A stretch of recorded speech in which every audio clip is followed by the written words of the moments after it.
और मंडल से आपका नेतृत्व कर रहे हैं श्री रजत सिंह, जिनके लिए जोरदार तालियों से स्वागत किया जाए। हम लोग बहुत ही अच्छे तरीके से नेतृत्व करने के आए हैं। तो कल प्रयागराज में एक धरना चल रहा है शिक्षा भर्ती के लिए, जिसमें आप लोगों को ये सूचित किया जाता है कि इच्छुक अभ्यर्थी जो भी अपने भविष्य का निर्माण करने के लिए एक अच्छी शिक्षक भर्ती की डिमांड करना चाहते हैं, वो पहुंचे और प्रदर्शन में भाग लें और उसको सफल बनाएं। तो रजत सर के मुख से दो शब्द सुनने के लिए हम लोग थोड़ा से शांत बनाने की कृपा करेंगे।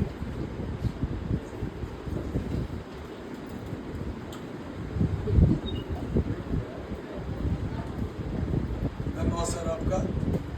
देखिए, जितने भी छात्र हैं बहुत तन्मयता के साथ पढ़ रहे हैं, हम देख रहे हैं, अच्छा चीजें हैं। लेकिन आप सोचिए कि अगर आपके पास भर्ती ना हो तो क्या ये पढ़ाई किसी काम की आएगी? क्या जीवन में सरवाइव करने के लिए जिसके लिए हम आप तन्मयता के साथ आप पढ़ रहे हैं, हम पढ़ रहे हैं, और पढ़ने के बावजूद भी हमको आपको नौकरी नहीं दी मिले, तो हम आप क्या करेंगे? आज वही के लिए हम सब प्रोटेस्ट कर रहे हैं। उत्तर प्रदेश सरकार द्वारा अभी तक 7 वर्षों से बेसिक विभाग में भर्ती नहीं आई, और यहाँ तक कि वो जो विद्यालय है उनको बंद करने का भी ये सब काम कर रहे हैं। जब इन्होंने विद्यालय बंद करने के लिए कार्य किया तब हम सबने विरोध किया, तो किसी तरीके से 27,000 विद्यालय को रोक लगी। लेकिन अब ये काम ये कर रहे हैं कि परिषदीय विद्यालयों को समायोजन पर काम कर रहे हैं। आप उनको बताइए कि धीरे धीरे प्राइवेटीकरण करेंगे, धीरे धीरे ये जो आउटसोर्सिंग के नियम लाएंगे, तो हमारे आपको जो ये अस्थायी नौकरी के लिए क्या कर सकते हैं हम? जब अस्थायी नौकरी सरकार नहीं देगी, आज देख ही रहे होंगे आप, तो जैसे अस्थायी नौकरी अगर नहीं दी जाएगी, नौकरी का विज्ञापन नहीं निकलेगा, आपको पता होगा कि कितने पद खाली होने के बाद बेसिक विभाग की मैं चर्चा करता हूँ साथियों, क्योंकि यहाँ पर बहुत हर विभाग के बच्चे होंगे, कोई यूपीएसआई की तैयारी कर रहा होगा, कोई यूपी पुलिस की तैयारी कर रहा होगा, कोई लेखपाल की तैयारी कर रहा होगा, कोई किसी भी विभाग की तैयारी कर रहा होगा। लेकिन साथियों जानते हैं, स्नातक के बाद कोई व्यक्ति कुछ करता है तो वो होता है बीएड या बीटीसी। आपके समान सब ज्यादा बच्चे कर रहे हैं, ये आपको बकायदा पता होगा।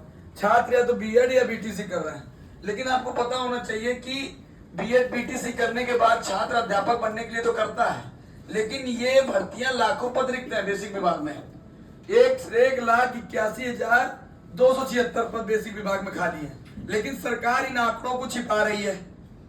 अब बताइए कि जब विभाग में पद खाली है तो आंकड़े क्यों छिपाए जा रहे हैं? चलो आंकड़े सार्वजनिक होते तो उसको भर्ती क्यों नहीं दी जा रही है?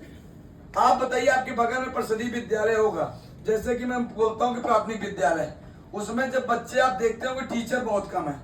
अब जब टीचर वहां कम होंगे तो आप अपने घर के बच्चों को भेजेंगे क्या पढ़ने के लिए वहां पर? क्यों अपने बच्चों का भविष्य खराब करेंगे? आज वही हो रहा है कि पद खाली होने के बावजूद भी सरकार पद को नहीं भर रही है। उसी को लेकर हम सब 7 सालों से आंदोलन कर रहे थे। इस समय हम सब 9 दिन से अनवरत धरने पर हम बैठे हैं, वो भी आयोग के ठीक सामने, रात दिन। जहां आप सब एसी में बैठे होंगे वही हम सब 45 सेल्सियस की डिग्री में पत्थर पे टूटी फूटी सड़कों पर बैठ कर इस आंदोलन को चला रहे हैं। क्यों चला रहे हैं? कि हमारे आने वाले जो भाई हैं, जो आने वाली बहनें हैं, जो हम सब हैं, इन लोगों को कम से कम सरकार भर्ती तो दे। नहीं, हम आप इतने पढ़ रहे हैं, जब इतने लोग पढ़ रहे हैं और आपको 1 साल लाइब्रेरी करेंगे। देखिए, महिलाएं और छात्र ज्यादा से ज्यादा 4-5 साल बहुत समय होता है। आप 4-5 साल लगातार लाइब्रेरी आएंगे, घर वाले भी आपसे पूछते होंगे, नहीं पूछते क्या पढ़ रहे हो, क्या नहीं पढ़ रहे हो, क्या कर रहे हो, क्या नहीं कर रहे हैं। इसलिए मैं आपसे निवेदन करने आया हूं कि देखिए, ये लड़ाई अगर ये सोच के चलेंगे हम आप, ये इनकी लड़ाई ये लड़े, वो उनकी लड़ाई है वो लड़े, तो एक समय ऐसा आएगा कि सबका दमन होगा, कोई नहीं बचेगा।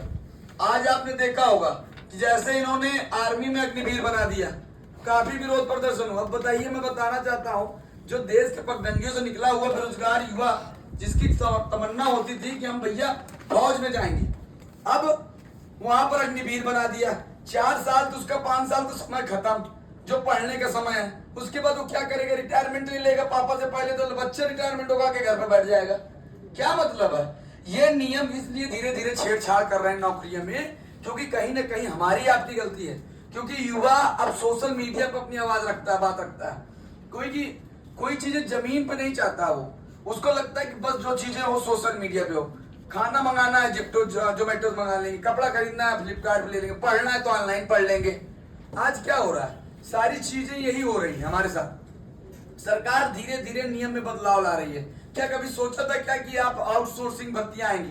क्या कभी आपने सोचा था क्या कि संविदा, पहले इन्होंने संविदा लागू किया, संविदा के बाद आउटसोर्सिंग लागू किया सर। आज आउटसोर्सिंग के बाद ये आप जानते हैं किसी को कोई स्थायी नौकरी ही नहीं दे रहे हैं, क्योंकि इनको ये लगता है स्थायी नौकरी दे देते हैं कहीं ना कहीं सरकार कमजोर होती है।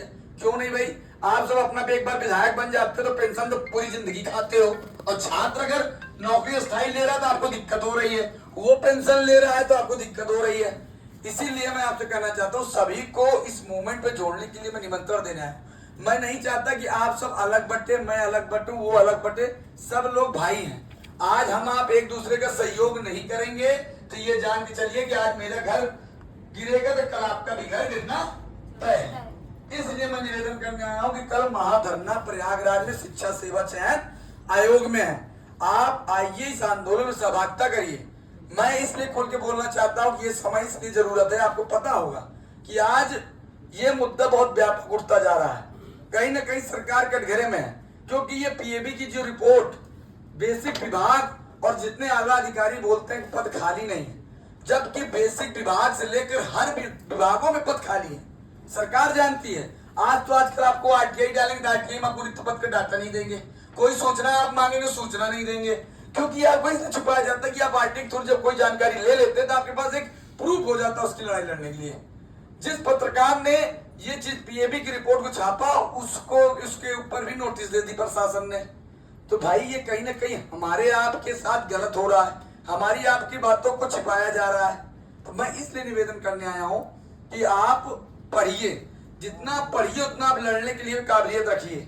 ने जीवन में आपकी जब लड़ाई होगी, आप किसी संघर्षों में फंसेंगे तो आपकी लड़ाई लड़ना कोई दूसरा नहीं आएगा।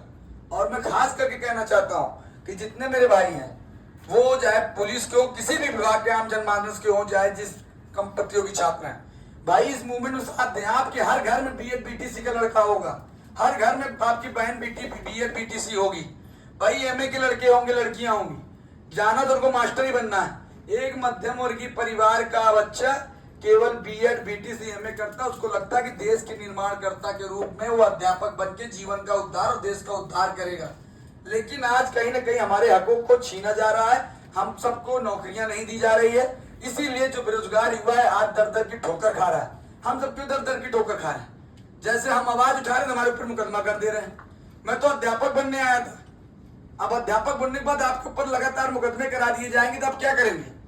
आज वही स्थिति हो गई है हमारे साथ कि हम सब इतना लड़ने के बावजूद भी आप सबसे अपील करने आए कि कल महाधरना है, कल है 6 जून महाधरना। आप सब अधिक संख्या में आइए, आंदोलन को मजबूत करें। मैं इसी करीब जाऊंगा रोहित जी और सभी 2 मिनट बात रखें।